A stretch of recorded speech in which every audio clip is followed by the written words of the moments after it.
Have you ever wondered what happens when love becomes a weapon and trust becomes a death sentence? In the glittering towers of Dubai, where fortunes rise like mirages from the desert, Berlina lived inside a cage, so beautiful that even she forgot it was a prison.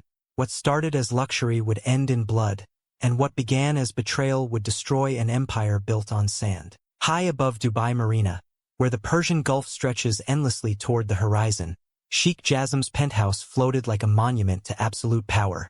The floor-to-ceiling windows offered breathtaking views of the city's skyline, the yachts bobbing gently in the marina below, and the highways that disappeared into golden desert sands. But for Berlina, these windows were not portals to freedom.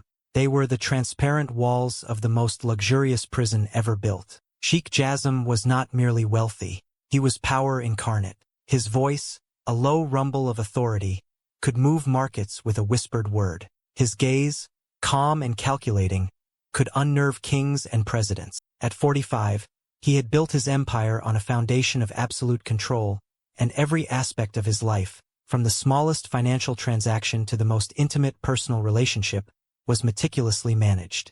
His world was a fortress, and Berlina was his most prized and protected asset. To the outside world, she was a ghost. Her name never appeared on guest lists for the city's opulent events. Her face never graced the pages of society magazines. She was a whisper in a world of shouts, her presence known only to Jasm's inner circle. This invisibility was not accidental.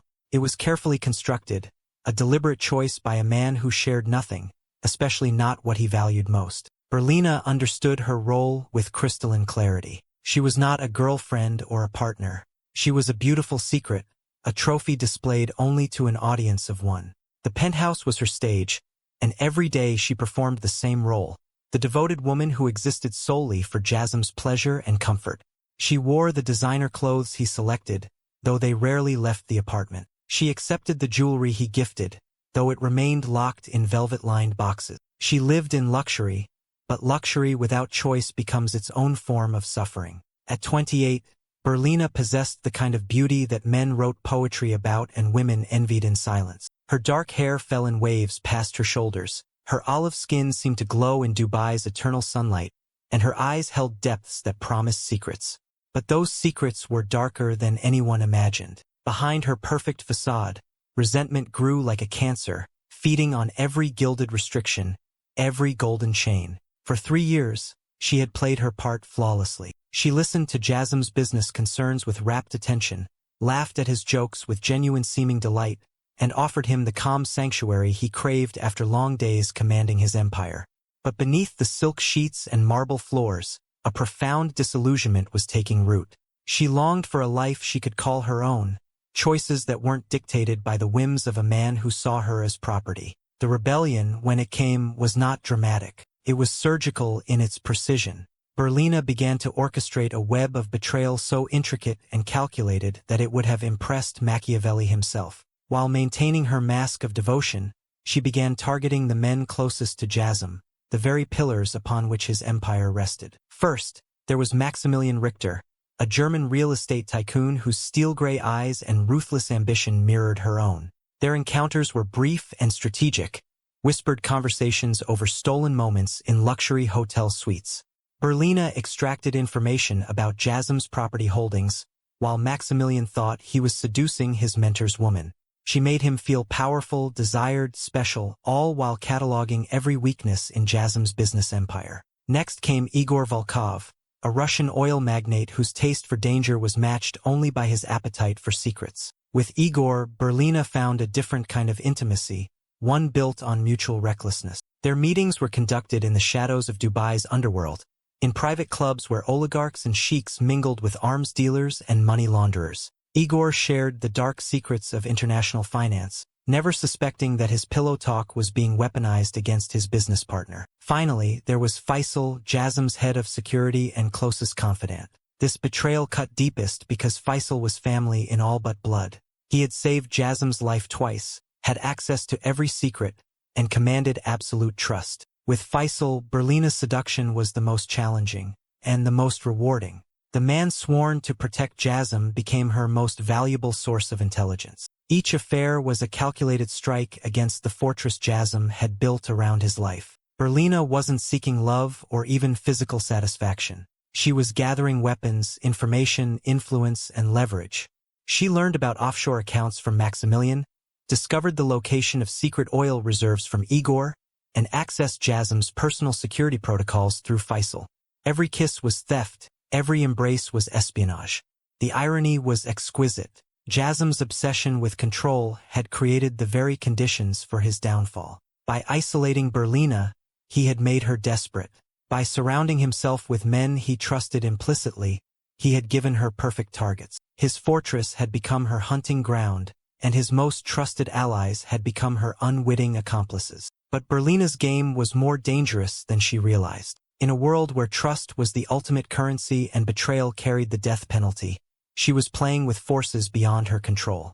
The secrets she was gathering, the men she was manipulating, the empire she was systematically undermining, all of it would soon collapse back on her with devastating force. As weeks turned to months, Berlina felt a thrill unlike anything the penthouse's luxury could provide.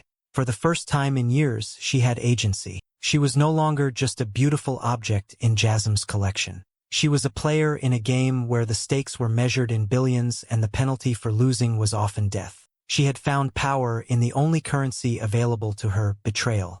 The beautiful cage remained unchanged, but its prisoner had become something far more dangerous than Jasm could have imagined. She was no longer his perfect secret. She had become his perfect enemy. The transformation began so subtly that even Berlina didn't notice it at first. What started as occasional fatigue after her clandestine meetings evolved into something more troubling. She would wake in the mornings feeling as though her energy had been drained during sleep, her limbs heavy, her mind foggy. The mirror began reflecting a woman she barely recognized. Hollow cheeks, dull eyes, skin that had lost its luminous glow. At night, fever would claim her. She would lie beneath Egyptian cotton sheets, her body alternating between burning heat and bone-deep chills. Sweat would soak through her designer nightgowns, leaving her trembling and weak. Yet every morning, Berlina would rise and apply her makeup with the precision of a master artist, hiding the growing evidence of her deterioration behind carefully placed concealer and artfully applied rouge. The symptoms whispered a name she refused to acknowledge. In her 3 years with Jasm, she had never questioned the lifestyle that had brought her to his penthouse. The parties she had attended before meeting him, the relationships she had pursued, the choices she had made, all of it seemed like another lifetime. She had tested herself regularly in those early days, but as her life with Jasm became routine, medical checkups had seemed unnecessary. Now, as her body betrayed her with increasing severity, the truth she had been avoiding pressed closer to the surface. Berlina's greatest skill had always been performance, and she threw herself into the role of the healthy, devoted companion with desperate intensity. When Jasm returned each evening, she would greet him with manufactured warmth, her smile bright despite the exhaustion that made her bones ache. She would listen to his business concerns and offer thoughtful responses, though concentration had become increasingly difficult. She would prepare herself for their intimate moments, though her body felt fragile, foreign. But deception, no matter how skillful, has limits. Jasm had not built his empire by missing details. The man who could read market fluctuations in the micro-expressions of oil ministers began to notice changes in the woman he thought he knew completely. It started with small things. Berlina's appetite, once healthy, began to diminish. Meals that had once been shared with conversation and laughter became quiet affairs where she pushed food around her plate. Her sleep patterns shifted. She would retire earlier but rise later, yet never seemed rested.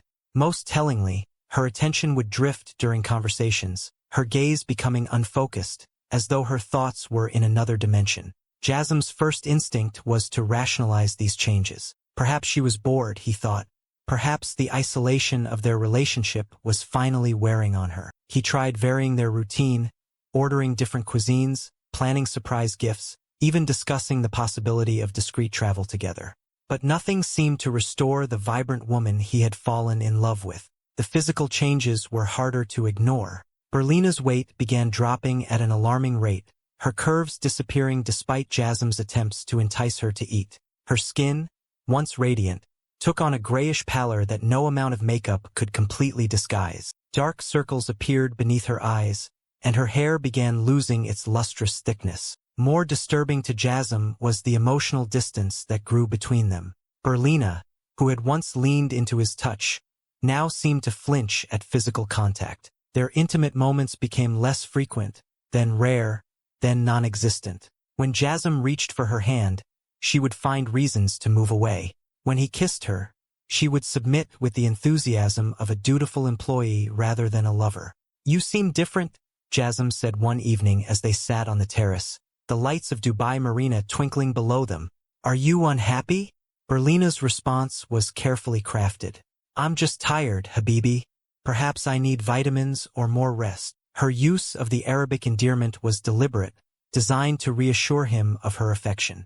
But her delivery lacked the warmth that had once made such words feel genuine. Jasm's suspicion was now fully awakened. The man who trusted no one in business began to wonder if he had been naive in love. He started paying closer attention to Berlina's habits, her phone calls, her moods. He noticed that she seemed most tired after certain days, that her absences from the penthouse, rare though they were, seemed to correlate with her periods of greatest fatigue. The final straw came when Jasm, returning unexpectedly early from a business dinner, found Berlina unconscious on the bathroom floor. Her skin was pale and clammy, her breathing shallow. He carried her to their bed and sat watching her sleep, noting how fragile she looked, how her body seemed to have diminished even in the few hours since he had left. When Berlina awoke to find Jasm sitting beside her, his eyes filled with concern and something harder to read, she knew her performance had finally failed. "We need to talk," he said simply. The conversation that followed was a masterclass in manipulation from both sides. Berlina, despite her weakened state, deployed every weapon in her arsenal of deception. She spoke of stress, of the pressure of their secret relationship, of minor health issues that had been troubling her. Jasm listened with the patience of a man accustomed to extracting truth from lies. But as the days passed, Berlina's condition worsened. The night sweats became more violent, the weight loss more pronounced. She could no longer hide the trembling in her hands, or the confusion that sometimes clouded her thoughts. When she collapsed again, this time while they were sharing dinner, Jasm made the decision that would unravel everything. He would find out what was wrong with the woman he loved, no matter what it cost him. The private investigator Jasm hired was one of the best in Dubai, discreet, thorough, and loyal only to the highest bidder. Within days, the investigator had compiled a dossier that read like a thriller novel. Berlina's secret meetings with Maximilian, Igor, and Faisal were documented with photographs, transcripts, and financial records. Her systematic extraction of business intelligence was laid out in damning detail. But it was the final page of the report that destroyed Jasm completely. Blood tests, conducted through a source at a private medical facility, confirmed what the symptoms had been suggesting for months. Berlina was HIV positive, and the virus had progressed significantly. Jasm sat in his study, the report spread across his mahogany desk, as the full magnitude of the betrayal became clear.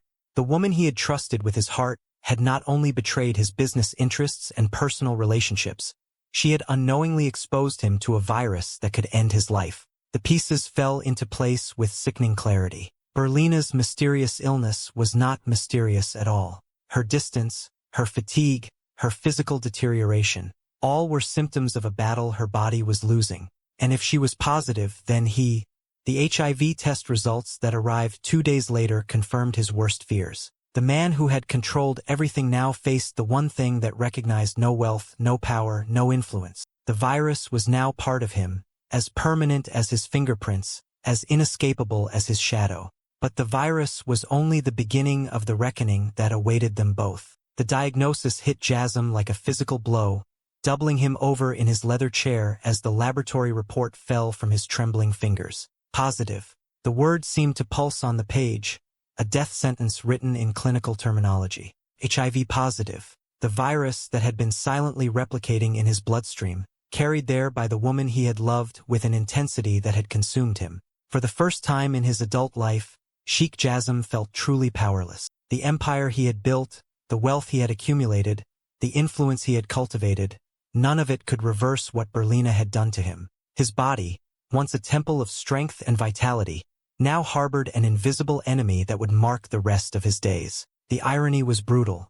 The man who had controlled every aspect of his life had been destroyed by the one person he had chosen not to control completely. The rage that followed was unlike anything he had ever experienced. It was not the quick fury of a business dispute or the calculated anger of a competitor's betrayal. This was something primal, oceanic, a wave of emotion so powerful it threatened to drown his rationality entirely. He had given Berlina everything: luxury, protection, devotion, and she had repaid him with the cruelest possible betrayal. But the HIV was only part of the devastation. The investigator's report had revealed the full scope of Berlina's treachery. For months, while playing the role of devoted companion, she had been systematically extracting every secret from his empire. Business strategies shared in pillow talk had been passed to Maximilian. Financial vulnerabilities discussed over dinner had reached Igor's ears. Security protocols revealed in moments of trust had been compromised through Faisal. Jasm spread the surveillance photographs across his desk like tarot cards predicting doom. Here was Berlina entering a luxury hotel with Maximilian, their body language intimate, conspiratorial. There she was meeting Igor at a private members' club, their heads bent together over documents that looked suspiciously like Jasm's proprietary oil assessments. Most damning of all were the images of her with Faisal, not just intimate encounters, but meetings where money changed hands, where his own security chief became a paid informant in his woman's war against him. The betrayal was architectural in its scope. Berlina had not simply been unfaithful. She had constructed an entire shadow operation designed to hollow out his empire from within. Every kiss had been reconnaissance. Every "I love you" had been camouflage. Every moment of apparent vulnerability had been strategic manipulation. The investigation revealed additional horrors. Berlina had been recording their private conversations, capturing his most sensitive admissions on devices hidden throughout the penthouse. She had photographed confidential documents, copied security codes, and mapped the personal habits that made him vulnerable. The woman who had shared his bed had been studying him like a general preparing for war. Jasm's mind reeled as he calculated the damage. How much sensitive information had been compromised? Which business deals had been sabotaged by intelligence passed to his competitors? How many of his relationships had been poisoned by secrets extracted and strategically deployed? The financial implications were staggering, but the personal devastation cut deeper than any monetary loss. Every tender moment they had shared was now suspect, every expression of love revealed as performance. She had never wanted him, she had wanted what he represented. Access to power, proximity to wealth, the ability to inflict maximum damage on the man who had made the mistake of trusting her completely. 3 days passed before Jasm could bring himself to confront Berlina directly. He spent those days in his study, reading and rereading the investigative report, examining every photograph, studying every piece of evidence that documented his humiliation. He barely ate, barely slept, existing in a state of suspended fury that felt like holding his breath underwater. When he finally emerged, Jasm found Berlina exactly where he expected, lying on the sofa in the penthouse's main room, wrapped in a cashmere throw, looking fragile and beautiful despite her declining health. For a moment, seeing her there, he felt an echo of the love that had once consumed him, but it was quickly buried beneath the avalanche of her betrayals. She looked up as he entered, and he saw something new in her eyes, not the manufactured affection she had been showing him for months, but something colder, more honest. It was as if she sensed that the game was over and had decided to drop her mask. "How long have you known?" she asked, her voice barely above a whisper. The question confirmed everything. She knew he had discovered her secrets, and rather than attempt another performance of innocence, she was acknowledging the truth. It was almost refreshing, this honesty, after months of lies. "Long enough," Jasm replied, his voice steady despite the chaos in his chest. "Long enough to understand what you've done to me, to us, to everything." Berlina's laugh was bitter, hollow. "There never was an US, Jasm. There was you and there was what you owned. I just happened to be part of your collection." Her words were like acid poured on an open wound. "I loved you," he said, and hearing himself say it made him feel foolish, naive, weak. "You loved owning me," she corrected. "You loved having something beautiful that no one else could touch. You loved the power of keeping me hidden, of having this perfect secret. But love? Real love means seeing someone as they truly are, and you never saw me at all." The accusation stung because it carried a grain of truth. Jasm had indeed treasured the exclusivity of their relationship, the knowledge that he possessed something rare and precious. But he had convinced himself this was love, that his desire to protect and provide was the highest form of affection. "So you decided to destroy me," he said. "I decided to free myself," Berlina replied. "And if that meant destroying you, then yes. You kept me in a cage, Jasm. A beautiful cage, but a cage nonetheless. You gave me everything except the one thing I wanted most, my own life." The confrontation that followed was unlike anything that had ever occurred in the penthouse. Years of suppressed resentment erupted from Berlina as she detailed every moment of suffocation, every choice denied, every dream deferred for the sake of his obsessive need for control. Jasm, in turn, catalogued every betrayal, every lie, every moment of manipulation she had deployed against him. But beneath the fury and accusations, both of them knew the terrible truth: they had destroyed each other.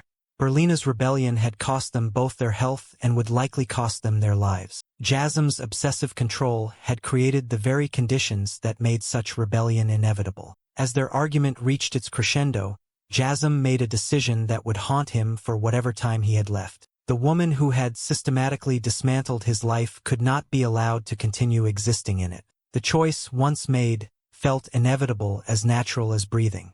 The penthouse had never felt smaller than it did in those final hours. What had once been a sanctuary of luxury now felt like a pressure cooker, the air thick with unspoken violence. Jasm moved through the familiar rooms with the deliberate pace of a man who had already crossed a line in his mind, each step bringing him closer to an action that would change everything forever. Berlina seemed to sense the shift. Her attempts at justification had grown quieter, more resigned. The righteous anger that had fueled her confession was fading, replaced by the exhaustion that came from carrying too many secrets for too long. She retreated to the bedroom they had once shared, wrapping herself in the silk sheets that now felt like burial shrouds. "Are you going to kill me?"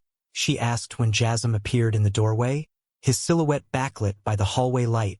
The question hung between them like a blade waiting to fall.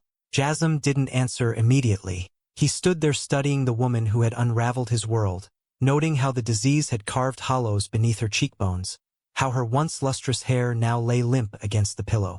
"You've already killed yourself," he said finally. "And you've killed me too. I'm just finishing what you started." Berlina closed her eyes. When she opened them again, there was something like relief in their depths. "Do you want to know something funny?" she said. "I never planned for it to go this far. At first, I just wanted some freedom, some small rebellion against your control. But once I started, I couldn't stop. Each secret I stole, each trust one broke, it became addictive." "Why?" The question escaped Jasm before he could stop it, and he hated himself for needing to know. "Because for the first time since I met you, I had power," Berlina replied. "Not the power you gave me, gifts and luxury and protection. Real power, the power to choose, to act, to hurt you the way you hurt me every day by treating me like a beautiful possession instead of a human being." Her words were her epitaph, the final explanation for a betrayal that had cost them both everything. Jasm felt something settle in his chest, a cold peace that came with absolute resolution. The conversation was over. The relationship was over. Everything was over. What happened next occurred with the same methodical precision that had characterized everything else in Jasm's life. There was no sudden eruption of violence, no crime of passion. The act was as deliberate and controlled as a business transaction, carried out with the same attention to detail that had built his empire. When it was over, Berlina lay still, her eyes open but unseeing, finally free from both the disease that had been consuming her and the golden cage that had defined her existence. The woman who had manipulated some of the most powerful men in Dubai had been silenced by the one man she had underestimated. Not his capacity for violence, but his willingness to sacrifice everything for the sake of control. Jasm stood over her body, his breathing steady, his mind already moving to the practical considerations that would follow. The penthouse felt different now, lighter somehow, as if a weight he hadn't realized he was carrying had been lifted. But beneath the sense of completion was something else, something that would grow stronger in the hours and days to come. The terrible emptiness of a man who had won a war by destroying everything worth winning. The cleanup was thorough, professional, executed with the same attention to detail that had characterized the rest of their relationship. Jasm had resources that most people could only dream of, connections that operated in the shadows between legal and illegal, obligations that could be called in without questions asked. Within hours, all evidence of Berlina's existence in the penthouse had been erased. But erasing her from his life proved more complicated than erasing her from his apartment. The HIV test results that had triggered this final confrontation remained unchanged. The virus that Berlina had passed to him continued its silent work, indifferent to justice or revenge. Jasm had eliminated the source of his infection, but he could not eliminate the infection itself. His body remained a battlefield where his immune system fought a losing war against an enemy that had been introduced through love and trust. In the days that followed, Jasm's attention turned to the other architects of his betrayal. Maximilian, Igor, and Faisal had all played their parts in Berlina's conspiracy, and each would face consequences proportional to their involvement. The German real estate mogul was the first to fall. Maximilian's empire, built on leveraged investments and strategic partnerships, crumbled when Jasm withdrew his support and called in certain debts. Properties that had seemed invincible suddenly became financial liabilities. Banks that had been eager to extend credit became hostile and demanding. Within weeks, Maximilian's portfolio collapsed like a house of cards, leaving him bankrupt and disgraced. Igor's destruction took longer but was no less complete. The Russians' oil ventures depended on access to Middle Eastern resources and government cooperation, access that Jasm controlled through a network of relationships built over decades. When that access disappeared, Igor found himself shut out of the markets that had made him wealthy. His ships sat empty in harbors, his refineries fell silent, his political connections abandoned him like rats fleeing a sinking ship. Faisal's fate was the most personal for Jasm. The man who had been like a brother, who had saved Jasm's life and sworn to protect it, had betrayed that trust for money and flesh. His punishment was crafted to match the intimacy of his betrayal. Evidence of his corruption was leaked to rival security firms, destroying his reputation and making him unemployable in the industry he had once dominated. But more damaging was the whisper campaign that followed, stories about his reliability, his judgment, his fundamental character that spread through the tight community of Middle Eastern security professionals. Each man's downfall brought Jasm a moment of satisfaction, a brief sense that justice was being served. But these victories felt hollow, temporary. No amount of revenge could restore what had been lost: his health, his ability to trust, his fundamental sense of safety in the world. As the months passed, Jasm found himself increasingly isolated. The penthouse that had once been a sanctuary became a mausoleum, filled with memories of betrayal and violence. The empire that had once been his pride felt like a burden, a collection of assets that would outlive him but never again bring him joy. The HIV progressed slowly but steadily, marking time with blood tests and doctor visits, medication regimens and side effects that reminded him daily of what Berlina had cost him. He had destroyed her, had eliminated the threat she posed to his empire, but he could not destroy what she had left inside him. In his final months, Jasm often stood at the same floor-to-ceiling windows where Berlina had once gazed out at the city, wondering what she had seen in those lights and highways. Freedom, perhaps, possibility, a life beyond the beautiful cage he had built for her.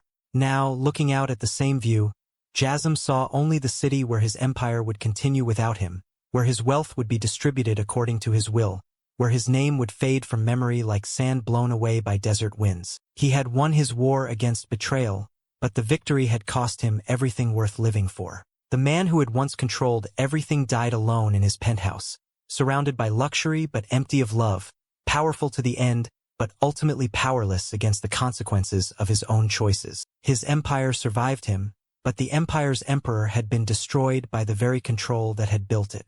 The golden cage remained, beautiful and empty, a monument to the terrible price of loving without trust and controlling without compassion. The end came not with the dramatic flourish of violence that had claimed Berlina, but with the quiet inevitability of a body surrendering to forces beyond anyone's control. Jasm's final months were measured not in the spectacular deals that had built his empire, but in the steady decline documented by medical charts and blood tests that tracked the virus's relentless progress. The penthouse that had once buzzed with activity, business calls at all hours, meetings with associates, the constant hum of an empire being managed, fell into an eerie silence. Jasm's trusted advisors still arrived for appointments, but their visits grew shorter, their reports more perfunctory. Even the most loyal allies begin to distance themselves when they sense an emperor's approaching fall. Dr. Lena, the discreet physician who managed Jasm's care, watched her patient with a mixture of professional compassion and personal sadness. She had treated many wealthy men facing mortality, but Jasm's case haunted her. Not because of his symptoms, which were manageable with modern treatment, but because of the spiritual emptiness that seemed to consume him more thoroughly than any virus. The medications are working, she would tell him during their weekly visits. Your viral load is undetectable. You could live for decades with proper care. But Jasm would only nod absently, his attention focused on something beyond the doctor's hopeful prognosis. He was not dying of HIV, he was dying of something more fundamental. The will to live had been extinguished by his own hand when he chose revenge over redemption. The investigation into Berlina's disappearance, conducted by Dubai police with their characteristic thoroughness, ultimately concluded that she had likely fled the country. Her passport showed exit stamps, her financial accounts had been emptied, and witnesses placed her at Dubai International Airport on the day she vanished. The investigators, perhaps influenced by certain generous donations to their department's charitable fund, accepted the evidence of voluntary departure and closed the case. But Jasm knew the truth, and the truth was eating him alive. Not guilt. He felt no remorse for eliminating the woman who had systematically destroyed everything he had built. The poison consuming him was emptiness, the hollow realization that his victory had been Pyrrhic. He had saved his empire by destroying himself. The business continued to function with mechanical precision. Oil flowed, real estate appreciated, investments multiplied. But the driving force behind it all was fading. Jasm's legendary attention to detail began to slip. Meetings were missed, calls went unreturned, opportunities were ignored. His lieutenants, sensing the power vacuum, began positioning themselves for the inevitable succession battle.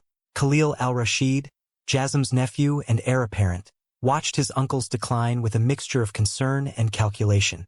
At 32, Khalil possessed the ruthless intelligence necessary to inherit an empire, but he lacked his uncle's singular focus.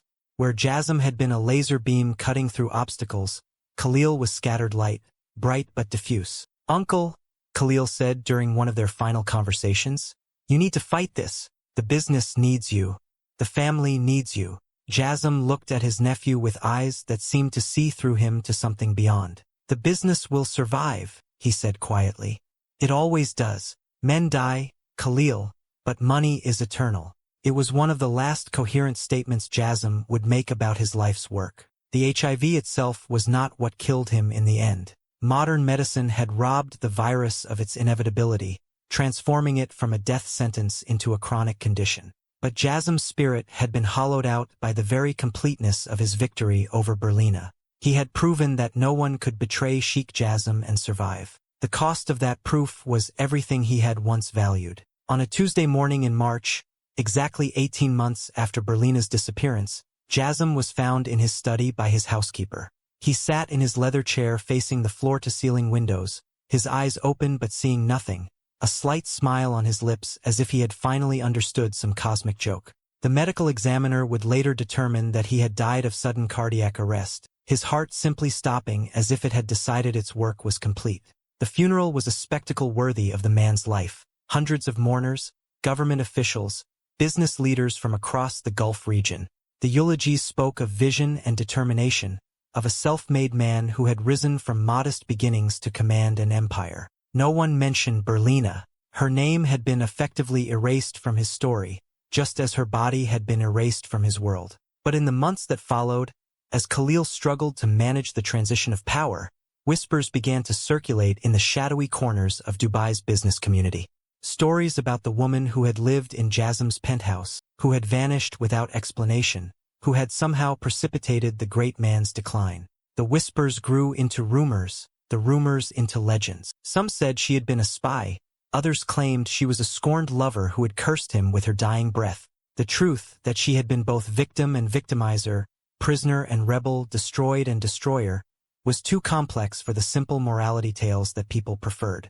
Maximilian Richter, bankrupted and bitter, sometimes spoke of her in the bars where failed tycoons gather to nurse their wounds. She was dangerous, he would say to anyone who would listen, beautiful and brilliant and completely without conscience. Jasm thought he could cage her, but you cannot cage chaos itself. Igor Volkov, working now as a consultant for oligarchs he had once considered equals, had a different perspective. She was trapped, he would tell his new employers, trapped by a man who confused possession with love. She fought the only way she could, using the weapons available to her. In another time, another place, she might have been a revolutionary hero. Faisal, stripped of his security credentials and working as a bodyguard for minor celebrities, rarely spoke of those days at all.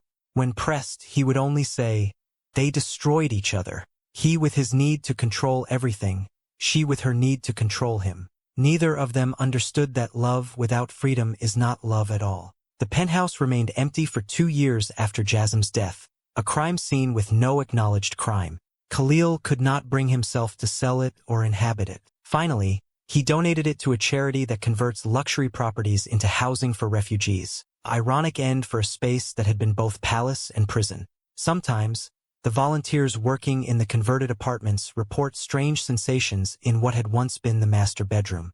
A coldness that no heating system can eliminate, shadows that seem to move independently of light sources, the faint sound of a woman crying that stops whenever anyone tries to locate its source. But these are probably just stories, the kind of urban legends that grow around places where love and power have collided with devastating force. The empire Jasm built continued to generate wealth, managed now by a consortium of family members and professional administrators. Oil prices rose and fell, real estate markets fluctuated, investments matured and were reinvested.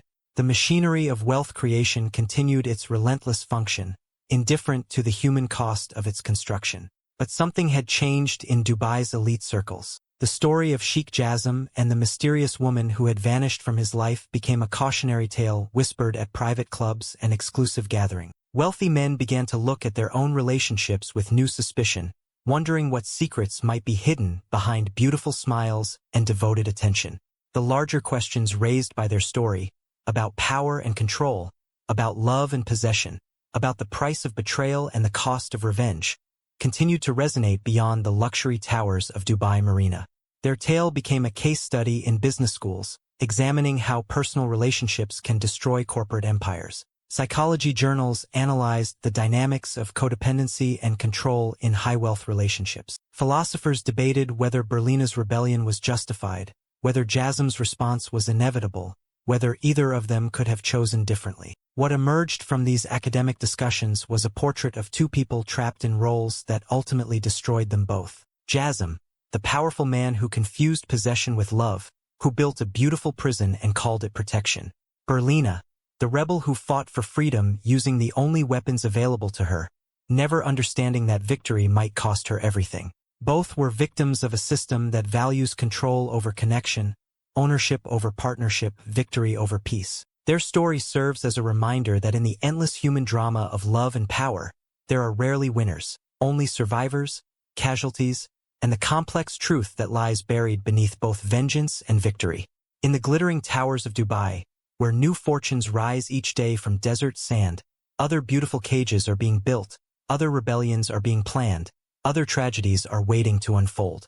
The golden cage stands empty now, its windows reflecting the eternal dance of wealth and ambition that defines the city below.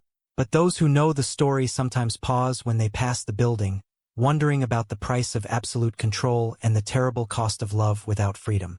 In the end, Sheikh Jasm achieved exactly what he set out to accomplish. He eliminated every threat to his empire, silenced every voice that had betrayed him, maintained perfect control over his world until the very moment he left it.